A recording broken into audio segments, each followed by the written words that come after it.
So, to start with, at baggage claim, the lady who was there for Princess was also there for NCL. So she sort of shouted out Princess or NCL, and anybody who was, you know, involved in that would go over to her.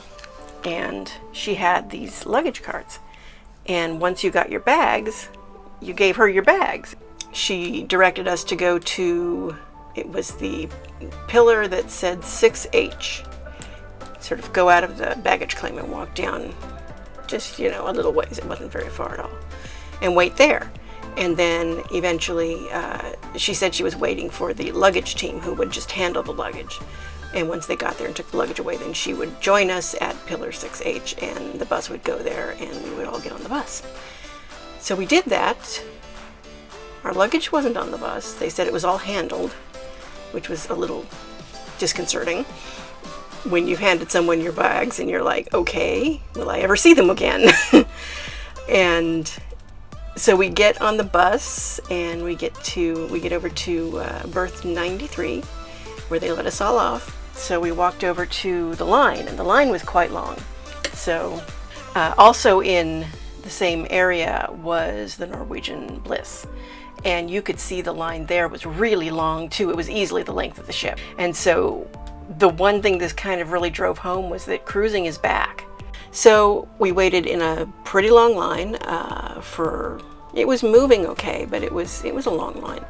It snaked all the way around and then back around, and then you go in the doorway, and then you go in more lines, and you eventually get to have them check your information. Good. Did you get your medallion yet? Yes. Perfect. I'm going to have you just tap it right on there. Just a little gymnastics for me. Perfect. I need your negative COVID test, your vaccine card, and your passport. COVID test. And the rest. Perfect. Perfect. Vaccine card's right here.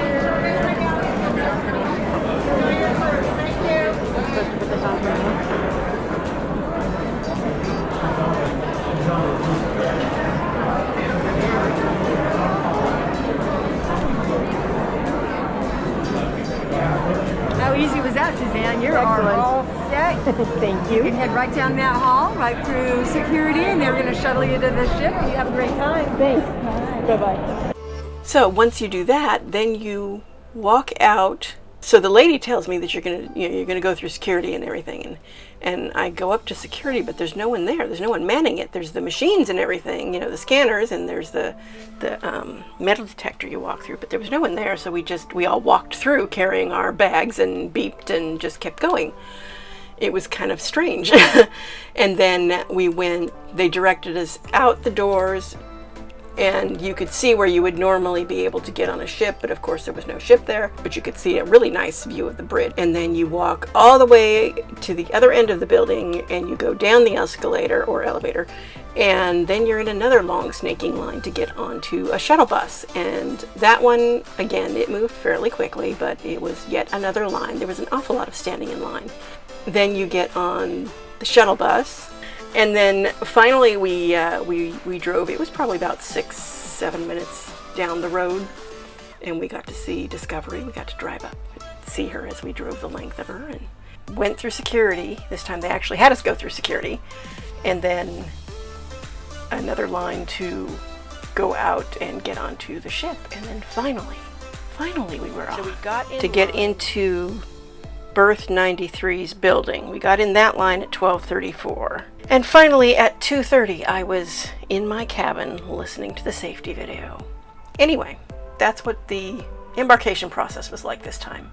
It was much more elaborate than I'm used to and took a lot longer, but it was probably closer to what some of the other cruise lines' embarkation process is like normally.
So you just choose English for your language or whatever language you prefer, and it starts the safety video with a couple of clicks.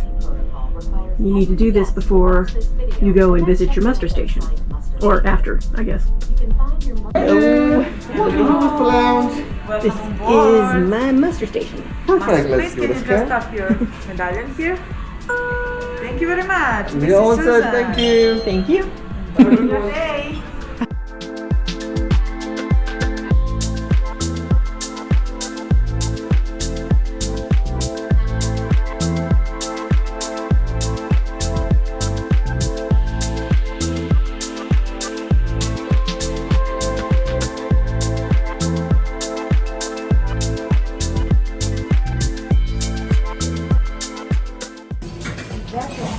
Alright, so good evening, Discover Princess, and welcome to Good Spirits at Sea.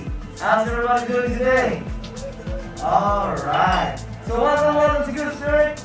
Here in Good Spirit, we're going to be doing an interactive castle demonstration where we going to be traveling using our sensory journey, using our palace to taste some authentic spirits with some fresh ingredients.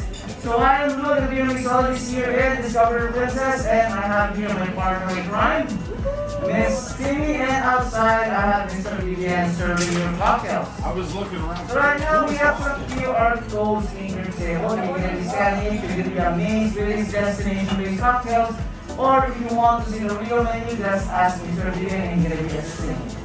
So right now we're going to be starting for our first cocktail, and this one is Cartagena. Cool. So right now, before we're going to be making a cocktail, let us travel first to Cartagena, Colombia. Alright, does anyone of you ready to Cartagena, Somebody do Colombia? our work. Okay, so this cocktail is for Nancy Sand here, right here in our counter. Good evening. So welcome again to your spirits. So right now, we're going to be starting our cocktail first with our mixing glass over here. So first ingredient that we're going to be using is we're going to be using some Appleton rum. So Cartagena is very popular with the rum because normally in the Caribbean, their main spirit there is rum. So we're going to be using 1 full drop of the Appleton rum. Alright. And to give the body for our cocktail, we're going to be adding some cinnamon syrup. Alright. There you go. Cinnamon syrup, 3 quarters. And then what we need to do is we need to put some ice in our mixing glass.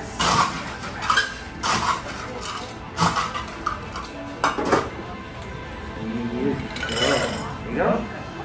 So before we're going to be stirring our cocktail, we're not going to be shaking it because we do not want our cocktail to be bruised and too much dilution. So right now, I'm going to be preparing our glass over here.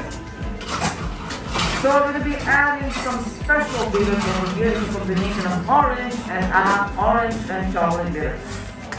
So right now I'm going to be using an atomizer, and I'm going to be using it inside our glass. So chocolate is very, very famous in Cartagena, and we have a chocolate mosaic as well. So right now what we're going to be doing now is we're going to be stirring our cocktail over here. There you go. And then we'll be adding some fresh ice in our glass. And do the same. Alright. Good, how are you? There you go. And now it's time to put our cocktail inside our glass. Alright.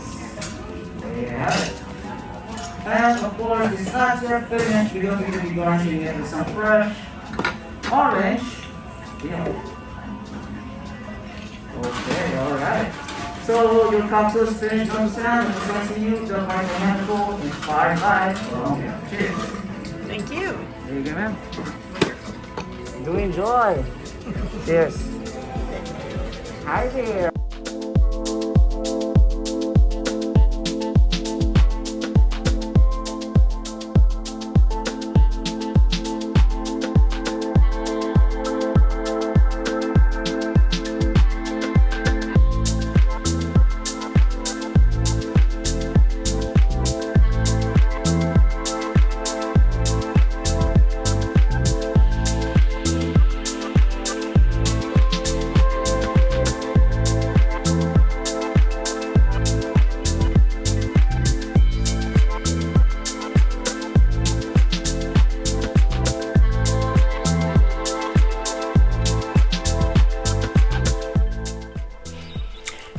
fellow travelers, Solo Sue here. It is day 1 of Discovery Princess. You may know this is her inaugural sailing, and it was something of an ordeal getting to the ship.